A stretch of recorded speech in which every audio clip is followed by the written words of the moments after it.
Shamgar TV.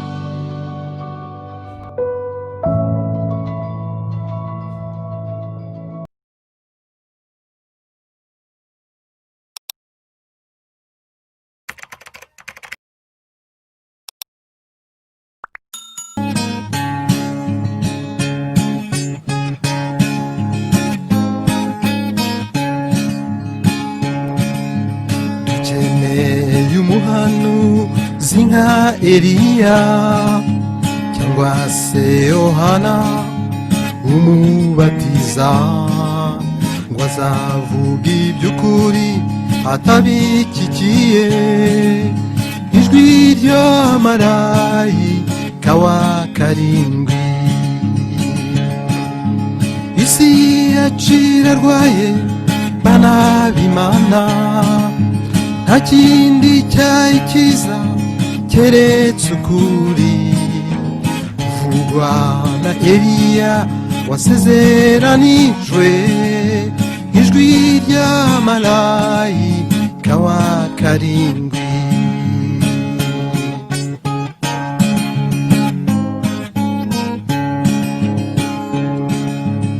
Ibuke Daniyeli i Babuloni, rwase Yosefu muri Egiputa, bahagaze mu kuri ngo mu gihe cyabo muze natwe tugende mu gihe cyacu.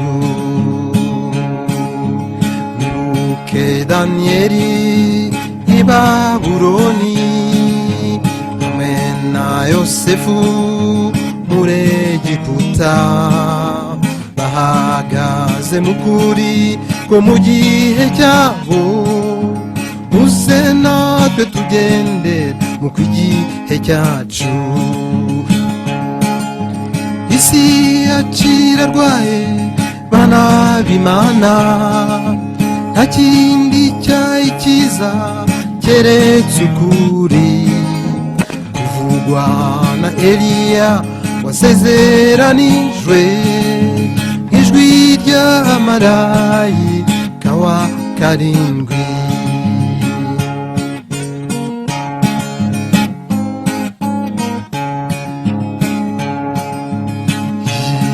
Iyo ndunduro y'ijambo ngo byose byarumviswe bwoko bw'Imana, ubaha Imana mukome si ijambo ryayo, mwambara imbaraga zo kuzamurwa. Isi yacira arwaye bana b'Imana, nta kindi cyayikiza keretse ukuri kuvugwa na Eliya wasezeranijwe ijwi ry'amarayika wa karindwi. Isi yacira arwaye bana b'Imana, nta kindi cyayikiza keretse ukuri kuvugwa na Eliya wasezeranijwe ijwi ry'amarayika wa karindwi, ijwi ry'amarayika wa karindwi.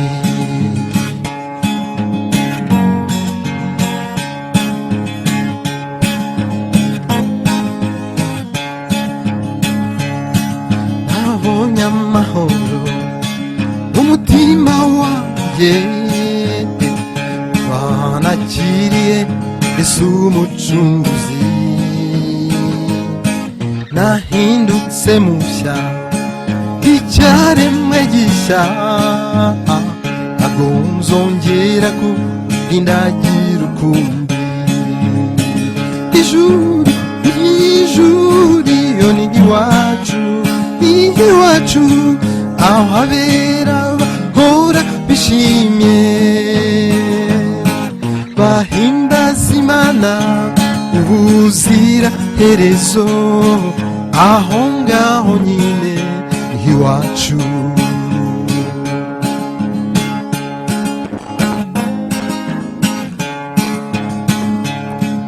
gendera muri Kristo shora imizi muri we watse muri we nkomejwe no kwizera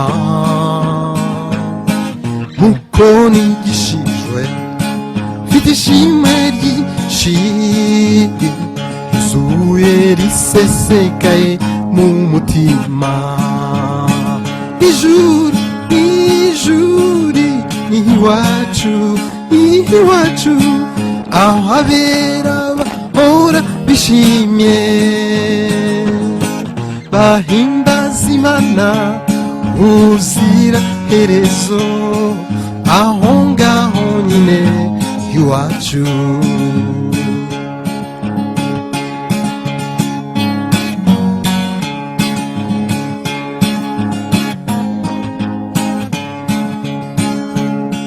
nazuranywe na Kristo shaka ibiri hejuru aho Kristo yicaye iburyo bw'Imana Kristo bugingo bwanjye ubwaze rikanwa nzerekanano nawe ni mu bwiza ijuru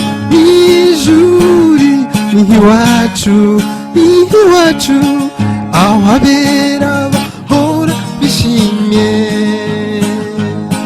bahimbaza Imana ubuzira herezo aho ngaho nyine iwacu ijuru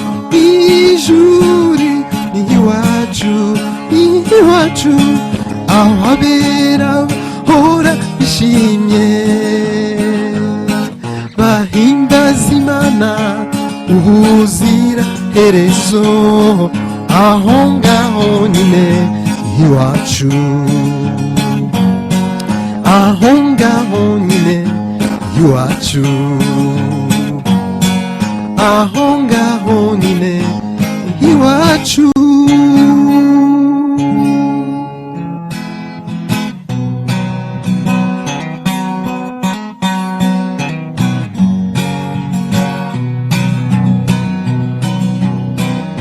hari byinshi binezeza umutima ariko ntacyanyuze nk'umunsi azibagirwa isi hari byinshi binezeza umutima ariko ntacyanyuze nk'umunsi azibagirwa munsi nakiriye magakiza n'uburukiro mu mutima munsi navukiye mu bwa kabiri ntangira urugendo rujya mu ijuru munsi namenyemo Yesu nawe Imana wankunze ntamuzi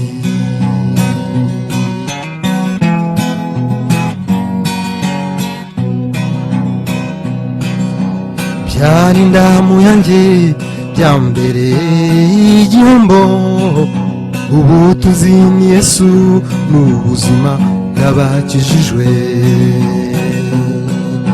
byari indamu yanjye bya mbere y'igihombo ubu tuzi ni Yesu n'ubuzima bw'abakijijwe munsi nakiriye magakiza n'uburuhukiro mu mutima munsi navukiye mu bwa kabiri ntangira urugendo rujya mu ijuru munsi namenyemo Yesu nawe Imana wankunze ntamuzi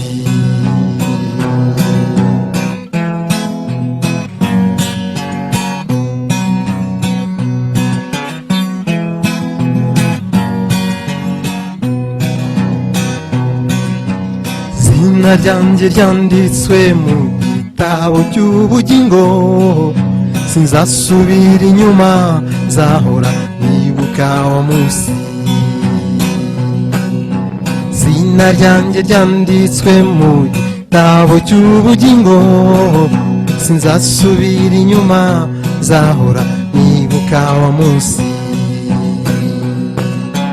Munsi nakiriye magakiza, n'uburuhukiro mu mutima. Munsi navukiye mu bwa kabiri, ntangira urugendo rujya mu ijuru. Munsi namenyeyemo Yesu,